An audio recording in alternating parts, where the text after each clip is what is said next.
Halo teman-teman, di sini saya akan memaparkan beberapa materi mengenai yang pertama, hakikat manusia menurut psikoanalisa, yang kedua, struktur kepribadian manusia menurut psikoanalisa, yang ketiga, kepribadian yang sehat dan bermasalah, dan yang terakhir adalah hakikat konseling. Hakikat manusia menurut psikoanalisa.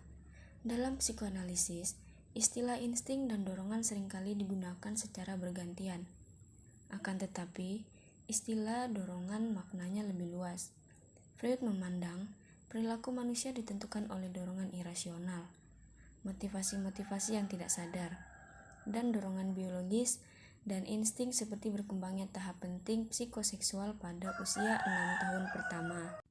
Insting adalah pendekatan utama Freud, meskipun pada awalnya digunakan istilah libido untuk bersinggungan dengan energi seksual, akan tetapi dalam perkembangannya meluas menjadi energi dari semua insting kehidupan. Insting ini bertujuan untuk membuat individu bertahan hidup dan berorientasi pada pertumbuhan, perkembangan, dan juga kreativitas. Struktur kepribadian menurut psikoanalisa. Struktur kepribadian dibagi menjadi 3. Yang pertama, id, ego, dan superego. Id merupakan struktur yang kita bawa sejak lahir dan bersisihkan semua potensi bawaan, termasuk naluri-naluri yang umumnya tidak kita sadari. Di dalam id terdapat dorongan-dorongan naluria yang cenderung primitif dan menimbulkan ketegangan karena menuntut untuk dipenuhi. Untuk memuaskan dorongan-dorongan id menggunakan 2 mekanisme tindakan refleks dan primer. Yang kedua, ego. Ego berfungsi untuk membantu id memenuhi dorongan-dorongannya secara nyata dan bukan hanya sekedar membayangkan atau melamun. Ego tidak hanya membantu memenuhi kebutuhan id, tetapi juga merintangi atau menolak dorongan-dorongan yang tidak diizinkan oleh norma atau kode moral yang telah ditekankan di lingkungan sosial. Yang ketiga, superego. Superego merupakan aspek kepribadian yang berisikan nilai-nilai atau kode moral masyarakat yang diinternalisasi oleh anak melalui pendidikan orang tua.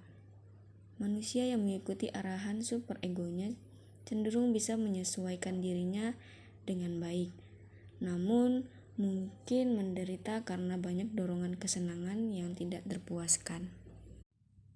Yang ketiga, pribadi yang sehat dan bermasalah menurut psikoanalisa. Yang pertama, pribadi yang sehat menurut psikoanalisis adalah pribadi yang menyelaraskan antara id, ego, dan superego, sehingga dalam pribadi secara utuh, manusia tidak mengalami masalah-masalah yang berhubungan dengan kecemasan. Ciri-ciri pribadi yang sehat yaitu yang pertama, ego bersifat secara realistis. Yang kedua, dapat menggunakan struktur kepribadian secara efektif. Yang ketiga, mekanisme pertahanan dirinya bersifat efektif. Yang kedua, pribadi yang bermasalah.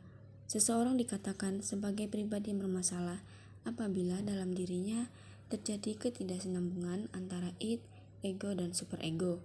Terjadi kecemasan-kecemasan masa lalu dan ketakutan masa yang akan datang. Ciri-ciri pribadi yang bermasalah diantaranya jika terjadi kecemasan pada dirinya, serta jika mekanisme pertahanan dirinya tidak berfungsi efektif. Yang keempat, hakikat konseling menurut psikoanalisa. Secara umum, hakikat konseling adalah mengubah perilaku. Dalam pendekatan psikoanalisa, hakikat konseling adalah agar individu mengetahui ego dan memiliki ego yang kuat, yaitu menempatkan ego pada tempat yang benar, yaitu sebagai pihak mampu memilih secara rasional dan menjadi mediator antara id dan superego. Konseling dalam pandangan psikoanalisis adalah sebagai proses reduksi terhadap ego menjadi lebih realistik dan rasional. Sekian pemaparan materi yang dapat saya sampaikan. Terima kasih.